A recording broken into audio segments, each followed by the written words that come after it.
Akka bultan dhaggeeffattootaaf du'attoota TV Mo'aa nagaan Waaqayyoo isiniif haa ta'u. Ganama kana sagalee Waaqayyoo qabadhee fuula keessan kanan jiru luba Qannoo Galaanaa jedhama. Waaqayyo abbaan keenya dubbii jireenyaa nuuf qaba. Dubbii gurra namaa banu, ija namaa banu, qalbii namaa geddaree ulfina Waaqayyoof jilbeenfachiisu sagalee jiraataa qaba. Nuyi hundumti keenya isa dhaga'uudhaaf garaa keenya guutuu isaaf of kennuutu nurra jira. Waaqayyo nu haa gargaaru. Yohaannis boqonnaa 19 irraa lakkoofsa 7 kaasee tananii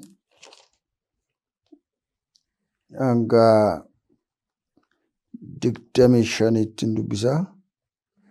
Maqaa Waaqayyootiin. Yesuus fannoo isaa ofii baatee gaara iddoo lafa mataa yookiis afaan Ibraayisxiitti Golgootaa jedhamutti ba'e. Achitti isa fannisan. Namoota kan biraa 2 garasiif garanaan Yesuusiinis gidduutti fannisan. Philaaxoos yommus waan ittiin beeksisu tokko caafee mataa fannoo isaatiitti maxxansee caaffatichis Yesuus nama biyya Naazreet mooticha Yihuudootaa kan jedhe ture.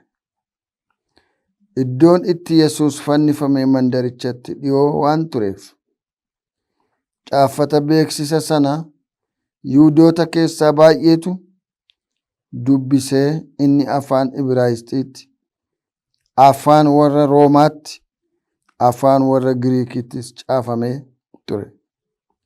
Yommus luboonni warra hangafoonni Yihuudootaa Philaaxoosiin namicha kanatu ani mootiidha, ani mootii Yihuudootaati jedhi malee mooticha warra Yihuudootaa jettee hin caafiin jedhan. Philaaxoos garuu deebisee waanan caafe caafeera jedhe. Yesuusin erga fannisanii warri loltuu wayyaasaa fudhatanii tokko tokkoon akka isaan ga'utti iddoo 4tti hirmatan. Kittaansaa garuu olii hamma gadiitti dha'aa tokkichaan ba'e malee hodhaan qabu ture. Kanaafis kutaa kana hin tarsaafnu, muka itti buufanna, abbaa inni ba'uuf ilaallaa waliin jedhan. Kanaanis dubbiin macaafni inni wayyaa koo hirmatanii uffata koottis muka buufatani jedhe ni raawwatame. Warri loltuus akkanuma godhan. Faarsaa 22:8 irra jira dubbiin kun. Yeroo Yesuus bukkees haati isaa obboleettiin haadha isaa Maariyaam, haati manaa Qiloophaa, Maariyaam isheen Magdalaas hin dhaabatu turan. Yesuus yeroo sanatti haadha isaa bartuu isa inni jaallatus ishee bukkee utuu dhaabatu argee haadha isaatiin, haadha koo, ilaa ilma kee jedhe. Ergasii bartuu sanaan immoo ilaa haadha kee jedhe. Bartichis yeroo sana jalqabee gara mana ofii isaatti ishee fudhatee. Ameen. Waaqayyoon kadhanna. Guyyaan oolee aduun yommuu dhi'u barri kan keeti, aangoon kan keeti. Halkan guutuu bulee yommuu lafti bari'u, ifti ganamaa booruun yommuu baqaqu ammas aboon kan keeti. Guyyaadhaa gara guyyaatti, baroota hamma bara baraatti aboon kee hin fudhatamu. Waaqaaf lafa irratti aboon naa kennameera jette. Aboo fayyisu, aboo jabanu, aboo geddaru, aboo gurra banu, aboo naafa diriirsu, aboo biyya lafaa kana mo'achuu waaqa irratti lafa irratti aboo qabda. Aboo keessa naan guyyaa kana nu geggeessi. Barii kanaa ka'iitii nu geggeessi bara jireenya keenyaa hundaa. Nu faana ta'e maqaa ilma kee Yesuus Kiristoos gooftaa keenyaan. Ameen.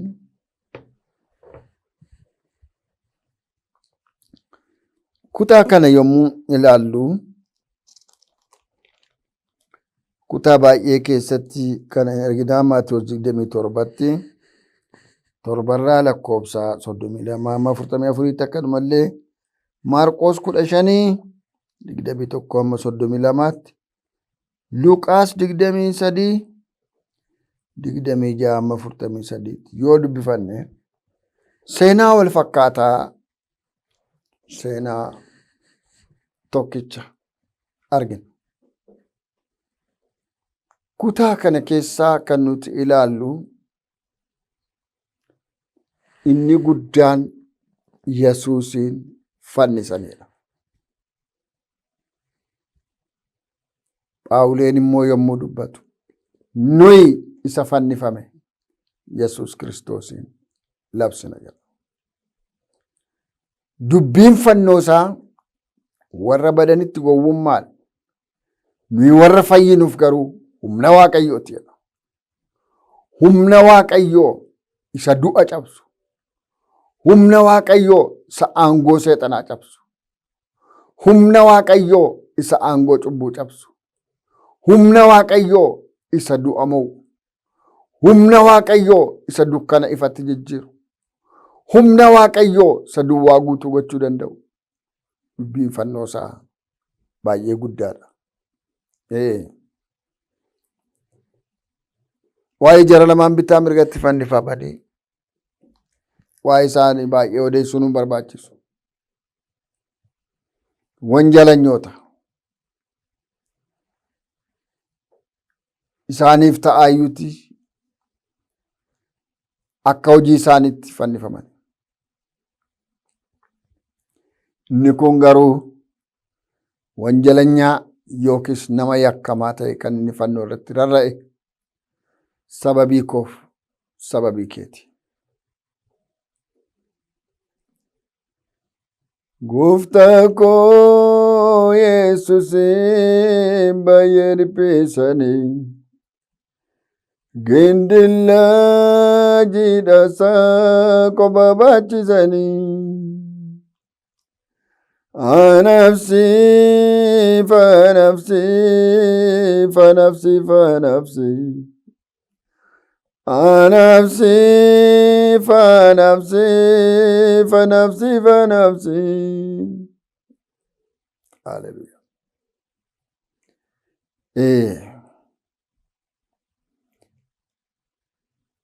Israa'el mana garbummaa waggaa 430 booda gaafa ba'anii seera boqonnaa 12 irratti akka maatiitti hundumtuu hoolaa xobbaallaa qalatee dhiiga isaa balbalatti madirakiitti dibee ergamaan du'aa Gibxi keessa ka'ee hangafa yommuu rukutu manni Israa'el dhiiga sanaan baraarame. Manni Israa'el dhiiga hoolaa balbala jiru sanaan baraarame. Manni Gibxii guutummaan du'aan rukutamee bulu. Manni Israa'el homtuu bookeen hunduune golgat ture. Golga maaliiti? Golga dhiigaa. Dhiiga maaliiti? Dhiiga araara. Dhiiga maaliiti? Dhiiga kakuu haaraa. Dhiiga maaliiti? Dhiiga garbummaa jalaatti hin ba'an. Kanaaf Faasikaa jechuun hin darbee jechuudha. Barri boo'ichaa, barri gaddaa, barri garbummaa, barri du'aaf kennamanii jiraatan hin darbee. Bara bilisummaa, bara gammachuu, bara moo'ichaan ce'ane bara dhufee jechuudha. Maqaan Waaqayyoo kan eebbifame haa ta'u.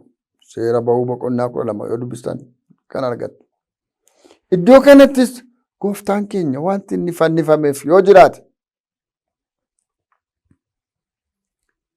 abbaa qabeenyaa tokkoof, piroofeesara tokkoof, jeneraala tokkoof, ministeera tokkoof utuu hin ta'in hiyyeessa cubbamtuu raaree keessa jirtuuf sooressa bicaaqaa bashaa'aa gubbaa sana jiruuf abbaa taayitaa akka barbaade dubbatuuf akka barbaade mul'atu sanaaf dhiiga isaa dhangalaasuudhaan kakuu kan inni itti haaressadha. Isaaf gidiraadha nuuf aara galfeedha. Isaaf madaa'uudha. Isaaf dhiiga. Isaaf dhiphina. Isaaf makaraadha. Nuuf garuu fayyina. Aara galfeedha. Gooftaan keenya hattuu miti. Sobduu miti. Waliin dhooftuu wayii miti. Yakka biyya lafaattis biyya waaqaattis hin qabu. Sababii nama cubbamtuu tokkoo, sababii nama yakkamtuu tokkoo, sababii nama dadhabduu tokkoo dabarsamee fannifame. Maatiyos 26 irraa kun kakuu haaraadha. Dhiiga koon isiniif kan dhaabatu, isiniif kan dhangala'e dhiisuu cubbuutiif jedha. Kanaaf ayyaanni Faasikaa fuuldura keenya jiru nu itti adeemnu kun nuufi guyyaa gammachuu guddaadha. Guyyaatti bilisa baanedha. Guyyaatti abaarsi kunaneen nurraa cabedha. Guyyaatti dheekkamsi firdiin bara baraa nurraa ka'edha. Guyyaatti duuni nu bira darbedha. Guyyaatti adabi dheekkamsi nu bira darbedha. Gooftaan keenya nuu baate. Gooftaan keenya nuu garafame. Gooftaan keenya nuuf dhiige. Gooftaan keenya nuuf dabarsamee kenname.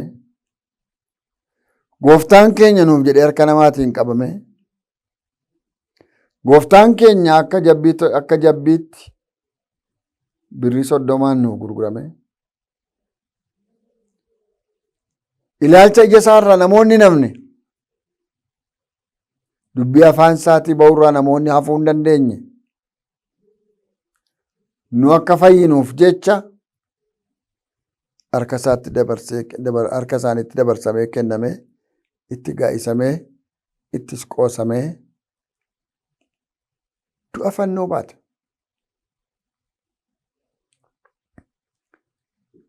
Gaafanni du'u moofaasaa wayyaasaa wanta hin uffatu wal saaman namoonni. Wayyaasaa wal saaman namoonni taammirii wayiti oda wayiti. Wayyaasaa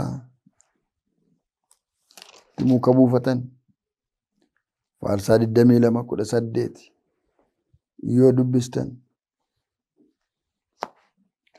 Faarsaa 22:18 yoo dubbistan dubbii ana ni argina. Meenan dubbisame maal jedha laata? Akkana jedha maqaa Waaqayyooti. Isaan uffata koo hirmatan, wayyaa koottis muka buufatan jedha. Isaan uffata koo hirmatan, wayyaa kootti muka buufatan. Isa dhaddoommaa kutaa amma hun dubbisne kanatti Maatiyos Yohaannis 19 irratti kutaa unama dubbifne keessatti wanti argame.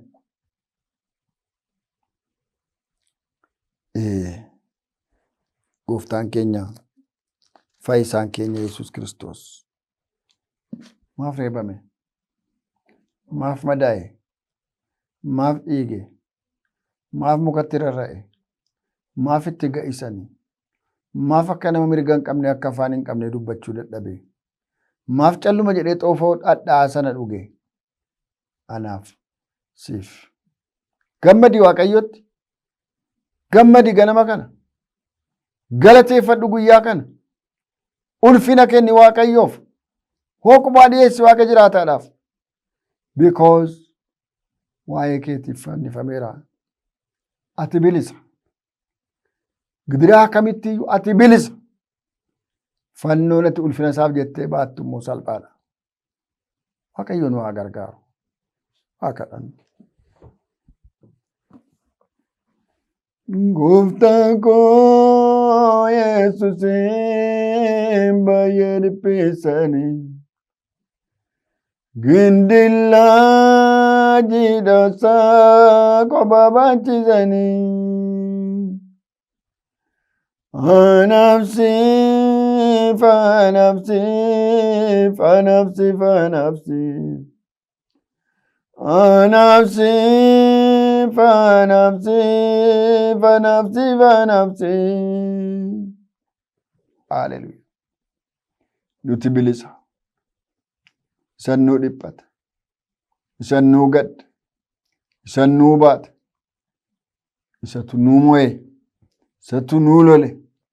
Isatu nama nu godhe. Isan nu dhaabe. Isan nu jiraachise waan ta'eef. Maqaan kee kan eebbifame haa ta'u gooftaa maccaa. Reebamtee dirra keenya nagaatti hambiste.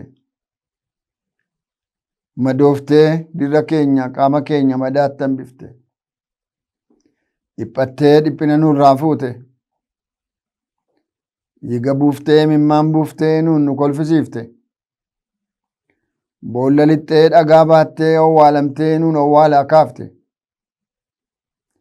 Ol baatee karaa jireenyaa mirga abbaa teessee iddoo jireenyaa nutti agarsiifte. Maqaan kee kan eebbifameef kan galateeffame haa ta'u.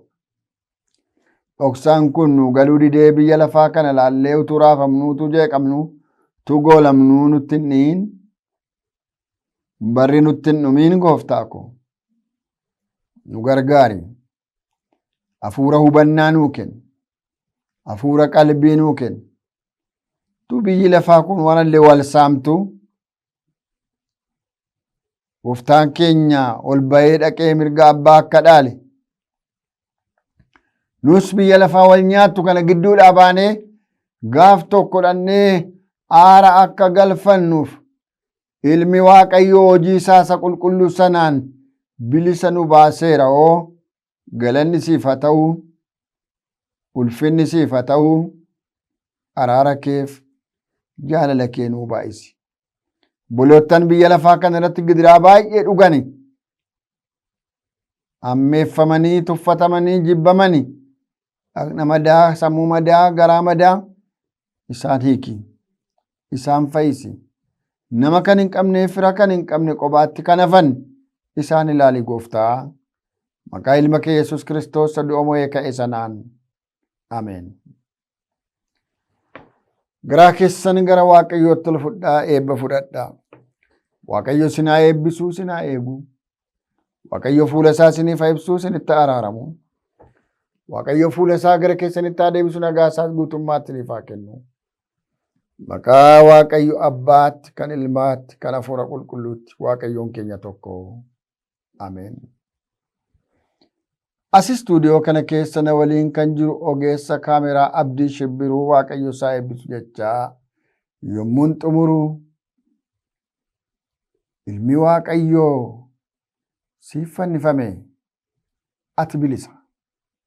Guyyaa gaarii.